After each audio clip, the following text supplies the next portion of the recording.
Old cars, holidays, adventures and childhood memories, all in this week's project video.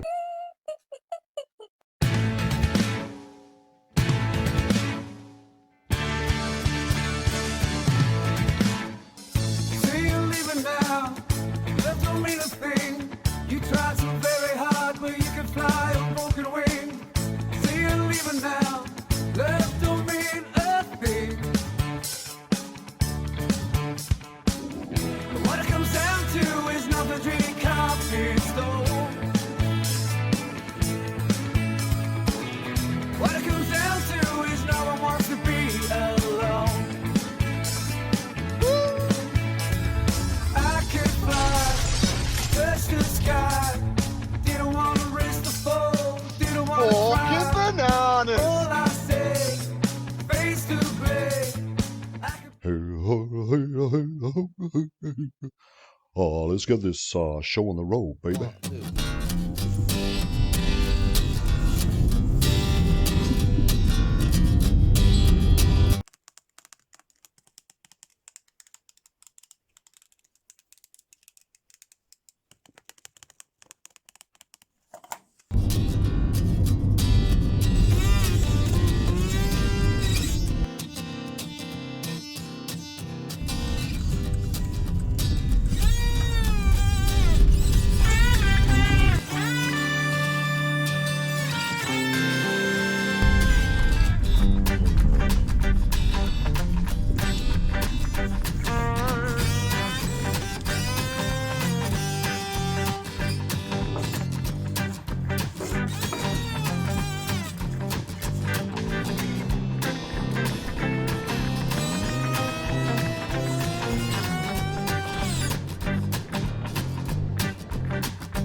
This week the story is all about me and my father and a car that we rebuilt back in the 1980s.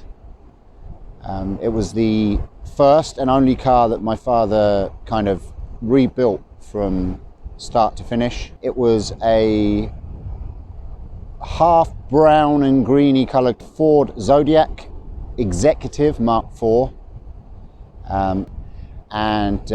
When we finished, it was a beautiful copper tone, metallic copper colour, and it shone beautifully in the sun. Full leather interior, V6 engine, and she was beautiful. Walnut dash, the lot, as you would expect from a 70s car. So sit back, enjoy your popcorn, and I'll talk to you all throughout the video as usual, and I'll have a chat to you at the end. I have my front lines here. It's going to be quite thin. It's 11 millimeters, which is just under half an inch, maybe a little bit less. I knew this was going to be scaled down, but I want to try and get this as detailed as possible, even though it's a miniature. So I've got to bring this side down because the overall diameter is 7 inches. That's what I've scaled it down to. So I need to just bring it down to my 7-inch line here at the side, and then just turn out the center a little bit just to start defining where our outer ring of this is going to be. And it does go in, it sweeps in at an angle. There is quite a few different angles in this, and it's all from pictures, so I might not get it exact, but as long as it looks as close as I remember it.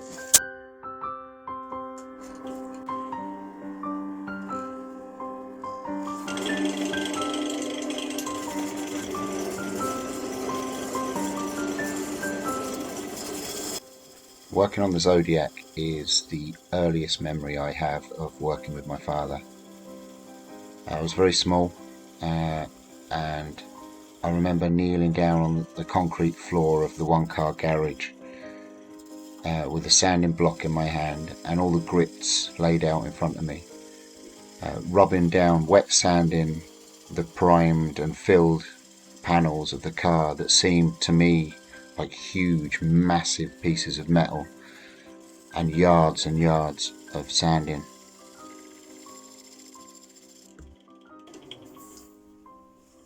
Before I go any further, I just need to mark another reference point. I've put just a little dot there from the plan that I have. I just need to mark that. I guessed it pretty well where I've started cutting in here, but I had to stop because I have the picture up on the laptop as well, just to keep looking back at. So I need to just clear out this bit here, clean it out just a little bit more. I need a little bit more taken down on the outer part of the wheel. So just there. I might just use the parting tool just to bring it down to the depth that I want it.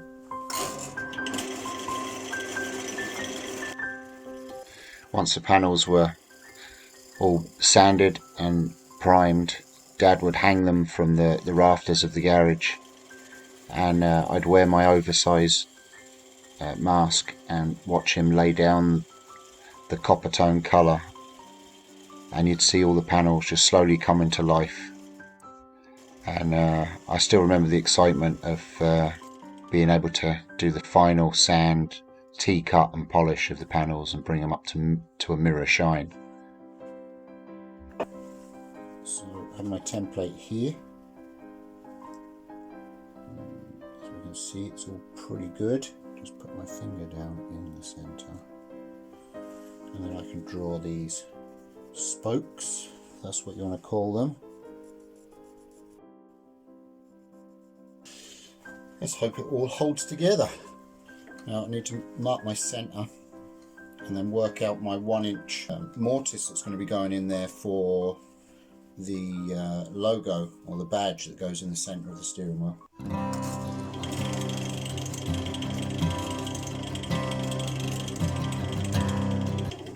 There's a couple of ways of doing it. You can use a compass, you can measure 12.5mm one side, just hold your pencil and spin the piece. I'm going to use this, poke it into the center there so I know that I'm in the middle, and turn on my lathe.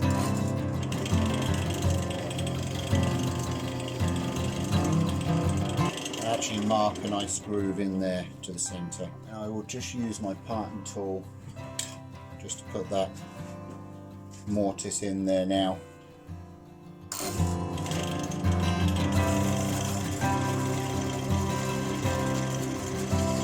Doesn't have to be super deep.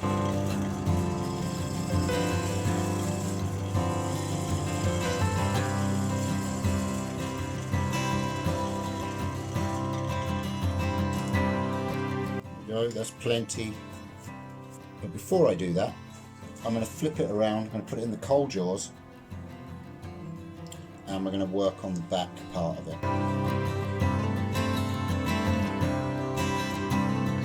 I don't know how long it took from start to finish to get the car finished, but it was an amazing machine once it was done.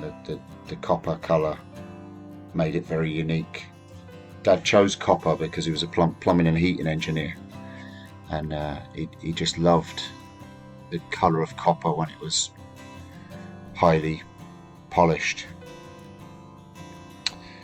But I do have a really strong memory of it being brought out onto the road for the first time, and the neighbours kind of talking to Dad about it, and going for just a test run around the block.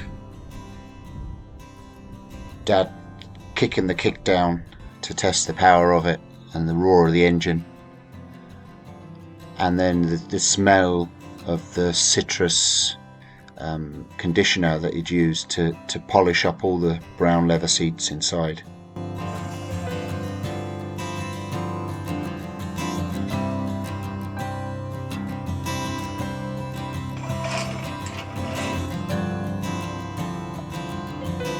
Okay, so it's just a matter of shaping the back of this now. I left the mortise a little bit too big when I did this blank, but I'll still have all the shape and the detail on the back of the steering wheel and the spoke pads and stuff like that.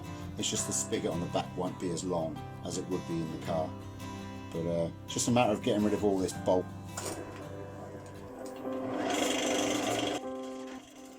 family holidays were brilliant in the car. It had a huge big bench seat on the back and it fitted all 4 of us boys very comfortably. And occasionally Tony would lay up on the parcel shelf on the back, just under the back window, and just lay looking outside. No seat belts, just rolling around the back seat as Dad took the corners a little bit too fast. Okay, I'm at that point now where I need to put my template on the back again. I might have to stick a piece of wood on the back of this just to get the proportions right, and just turn this off altogether and then just stick a piece of wood on the back, turn it back again, and just put a new spigot on the back. I don't think it'll make any difference, to be honest with you. You won't really notice it. Dr. Hook, Kenny Rogers and the Carpenters were the choice of music from the 6-track cartridge that Dad used to push into the walnut dash, and we'd all sing and dance and bop away to the music in between playing the family games that Mum would set us of spot the particular car or see how many trees you could count. Okay, I think that is near enough the shape I need. Everything else is going to be down to carving. So this is where I've got to be a little bit careful. Square up this front face so that I can put a glue block or glue a piece onto this for the spigot.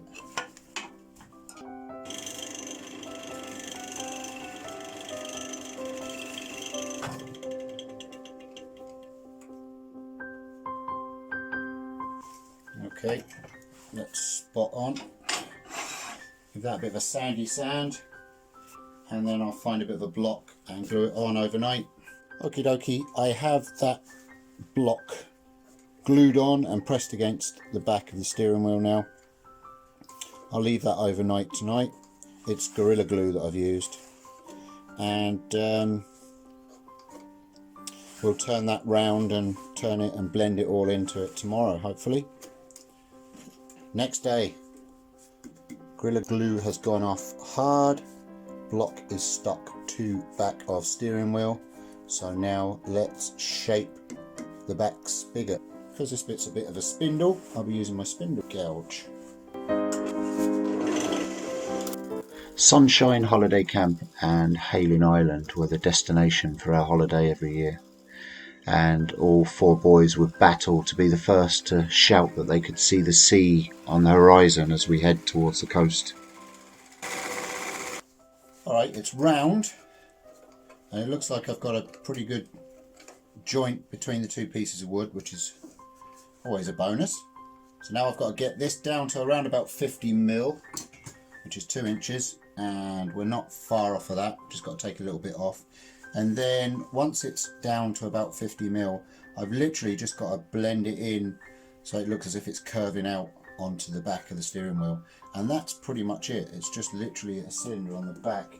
I have just got to reduce down the back part here where it kind of goes, where it attaches to the steering column, and drill a hole up the centre of it. So just before I go carving the rest of this, while it's in the cold jaws, I want to just drill the hole that goes up the centre of the spigot, which the steering column would actually go into in the real car.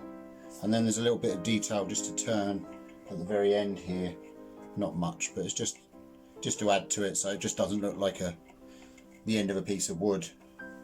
So I just want to add a little bit of detail into this. I don't remember the car ever letting us down or breaking down other than one time, and I think the fan belt snapped on it and Dad had to use a pair of Mum's tights to get us by until we got to a garage or got to where we were going. And that's it, that's all I'm doing on the end. Just give that a quick sand, and that's pretty much what the back of the Zodiac steering wheel has from what I can see from the picture. Alright, I have my final markings put on the steering wheel, and now it's just a case of carving. One year I know we did almost get into an accident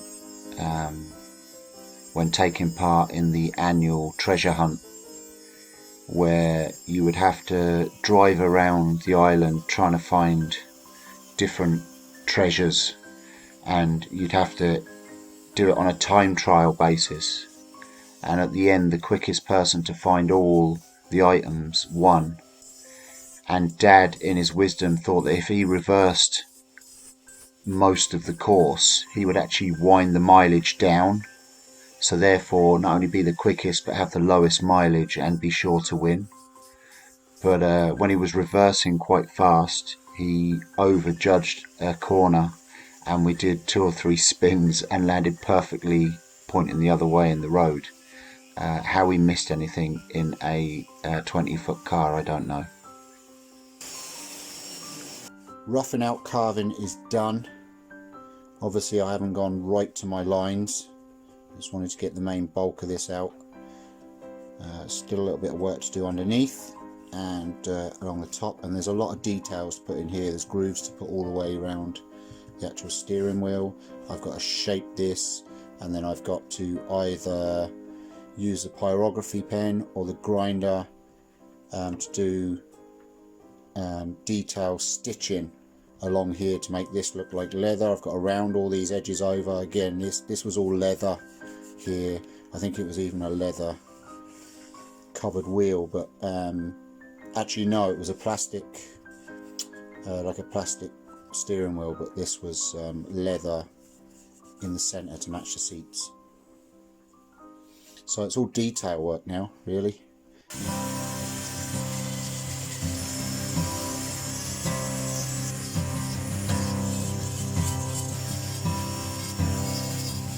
I have most of the rough carving out and some of the finer stuff. I've got all this carved down and the detail done of the seam of the leather around the outside. It needs a bit of hand sanding and finer sanding, which is fine. I'll get all that done. I'm not going to do it on camera because it will bore you all. And I have this kind of faded up to make it look like the leather's coming up and to where the emblem is going to go. So I'm just going to sand all this up now, hand sand it off of camera, and then when I come back to you, we'll do the stitching around the edge here to give it the effect that it's kind of the leather being held together on the seams. One of the biggest highlights was when we used to go to a place called No Man's Land, which was pretty much a field, quite a few acres of land that nobody owned. However, it worked out in the UK that nobody actually registered the land, or it was lost through death, or I don't know, but you were allowed, it was a lawless piece of land that you could literally do what you wanted and not get into trouble. And Dad would let us all have a go at driving the car. It was an automatic, but he'd let us drive it up and down the field and round and round in circles, and that was pretty amazing to be able to do that. In fact, it was the first car I ever drove. There we go, that's all the little finger grips done along the bottom, and we'll make the badge for the centre.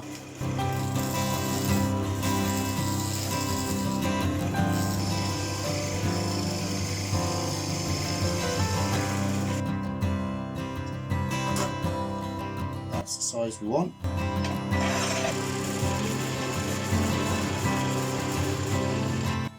Okie dokie.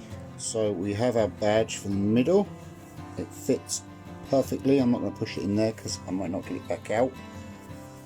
So now it's just a matter of gluing it in, and then I've got to try and put the design on it.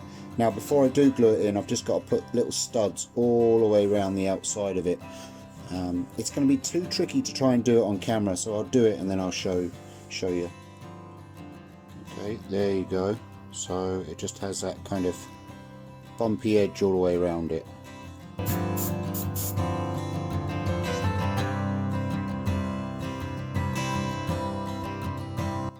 Okay, it's in. Right, very difficult, but I'm going to go with the pyro and I'm going to work in the design the best I can with the pyrography pen.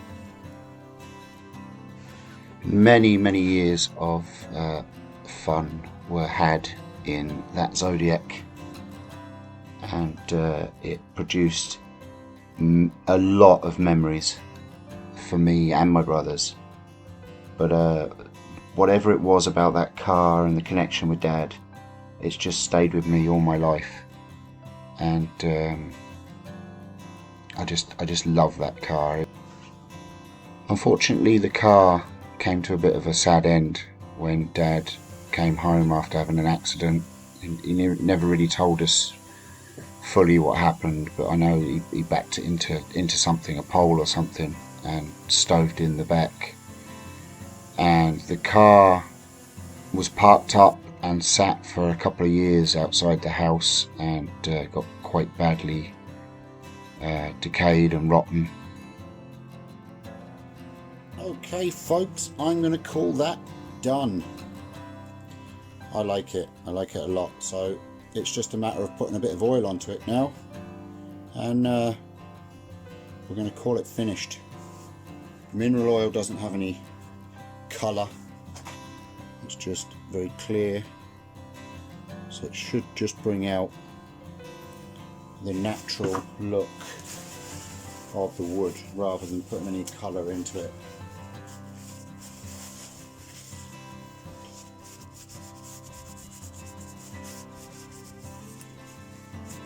Which it is. Ooh. Dad was never financially able to repair the car, and my final memory of the car was of it being towed up onto the back of a big tow wagon and rust falling out from underneath it and it being taken off into the distance. Alright, I'm going to oil the underneath of that and then I'll come back to you with the finished piece. So that's it guys, that's the final piece. I hope you enjoyed the story that went along with me making this. I have had a blast with all the memories. I only touched the surface of the memories that I get from that car. It was a huge part of my childhood, and it's still a huge part of my love for Dad and our family, and I miss him incredibly, and hopefully one day I'll be able to have a Ford Zodiac Executive parked outside my house. We can only wish that we'll win the lottery, but until then my little miniature steering wheel will suffice. It's 7 inches round and about 3.5 inches deep. I'm kind of glad that I put the block on the back now, because it's kind of giving it a contrasting colour, even though it's from the same piece of wood. Obviously it's from different parts of the log, so we've got a more whiter piece on that, and it kind of gives it a nice contrast, I think. And then the badge in the middle was a challenge, but I got there. It does the part anyway. So that's it guys. This piece will be finished off. I'll be putting a stand on it, probably sitting at an angle like that as if it was in the car, and then I'm going to put a gear shifter or gear stick as it's known here, and I'll turn a gear knob as well, or a shifter knob, or whatever you want to call it, and it'll be as all one big piece that will sit up on the mantelpiece with pride. That's it guys, I will see you next time for the next story. I'm doing well so far with getting another one out the following week, but that's not going to continue. I'm back to work again this week for a couple of days, just to do a bit of respite in the school. but hopefully I'll get another project done. I've got a few ideas. If you have any ideas for projects that I could make and maybe put a little story together for it, then give me a shout. Until then guys, thank you so much. I'll see you next time. Bye.